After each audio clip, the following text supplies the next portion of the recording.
Gay-related immunodeficiency syndrome, GRIDS. Understanding the historical context and impact. Gay-related immunodeficiency syndrome, GRIDS. Understanding the historical context and impact. In the early 1980s, a concerning trend emerged among young gay men in the United States.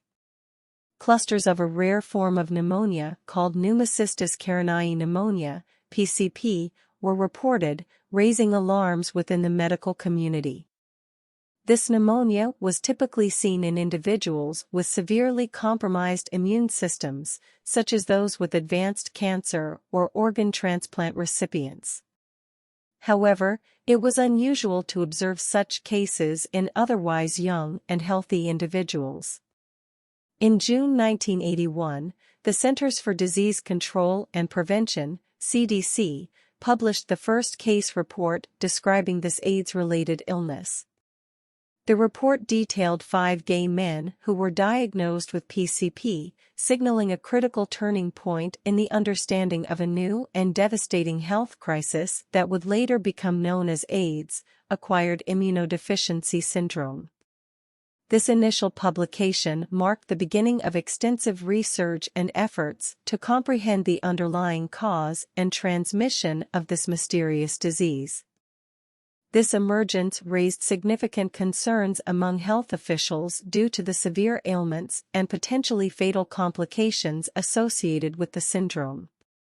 As the number of reported cases continued to rise, it became crucial to delve deeply into understanding the characteristics, implications, and the urgent need for research surrounding this puzzling immune disorder.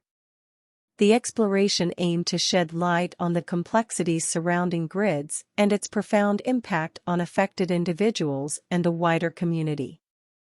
AIDS is caused by a human immunodeficiency virus, HIV, which originated in non-human primates in Central and West Africa. While various subgroups of the virus acquired human infectivity at different times, the present pandemic had its origins in the emergence of one specific strain, HIV-1 subgroup M, in Leopoldville in the Belgian Congo, now Kinshasa in the Democratic Republic of the Congo, in the 1920s. HIV-1, the more virulent type of HIV, has a significant global impact as the primary cause of HIV infections worldwide.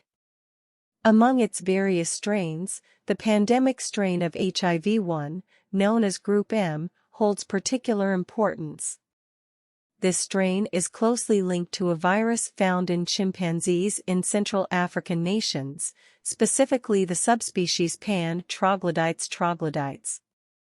The transmission of this strain from chimpanzees to humans is believed to have occurred through the hunting and consumption of chimpanzee meat, resulting in a zoonotic spillover event. Group M of HIV-1 is responsible for the majority of HIV infections globally and has spread across different continents, causing substantial morbidity and mortality. By studying the genetic diversity and origin of HIV-1, researchers can gain insights into its transmissibility, virulence, and adaptation to the human immune system, thereby facilitating the development of effective prevention, diagnostic, and treatment strategies to combat the HIV/AIDS pandemic. HIV-2, in contrast to HIV-1, is considered to be the less transmittable type of HIV. It is primarily confined to West Africa, where it is more prevalent compared to other regions. HIV-2 is closely related to a virus found in Pseudimangabes, a species of Old World monkey scientifically known as Cercocebus aedes aedes.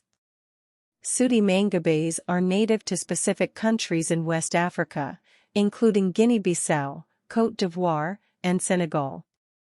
It is believed that HIV-2 originated from cross-species transmission of the Simian Immunodeficiency Virus, SIV, present in Pseudimangabes to humans, similar to the transmission pathway of HIV-1.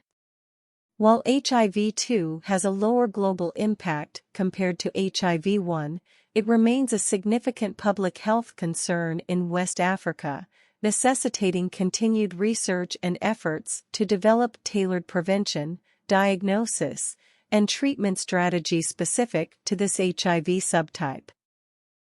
HIV-2 is primarily found in West Africa. It has a close relationship with a virus found in Pseudomangabes, an Old World monkey species. HIV-2 likely originated from the Simian Immunodeficiency Virus, SIV, present in Pseudomangabes, and zoonotic transmission to humans occurred, possibly through contact with infected primate blood or consumption of primate meat.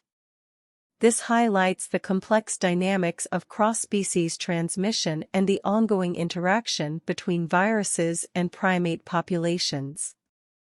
HIV-2 is less transmittable compared to HIV-1 and is largely confined to West Africa. Understanding this relationship is crucial for developing targeted interventions and prevention strategies specific to HIV-2 in the affected regions. AIDS manifests as a breakdown of the immune system, making individuals vulnerable to various serious infections, cancers like Kaposi's sarcoma, and other disorders. Common symptoms include weight loss, fever, generalized lymph gland swelling, eye damage, anemia, and fungal infections like thrush. The disorder often remains silent for an unknown duration before progressing to more severe complications. After initial infection with HIV, there is a period of asymptomatic HIV infection, which can last for several years. As the virus replicates and progresses, the immune system weakens, leading to a decrease in CD4 T-cell count. As the CD4 T-cell count declines, individuals become more susceptible to opportunistic infections and cancers. Without treatment, AIDS typically develops within 10 years of initial infection. Antiretroviral therapy, ART, is the standard treatment for HIV/AIDS. ART helps suppress the replication of the virus, slows disease progression, and allows the immune system to recover. It is essential for individuals with HIV/AIDS to adhere to their medication regimen to maintain viral suppression and prevent complications. Supportive care and management of opportunistic infections are crucial in improving the quality of life for individuals with AIDS. Prevention methods, such as practicing safe sex, using sterile needles, and implementing HIV testing and counseling programs, are essential in reducing the spread of HIV and preventing new infections.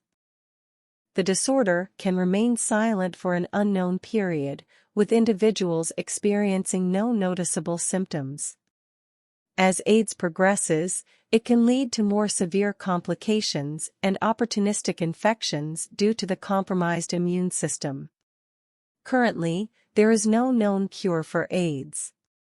Research is ongoing to develop strategies for a functional cure or complete eradication of the virus, but significant challenges remain.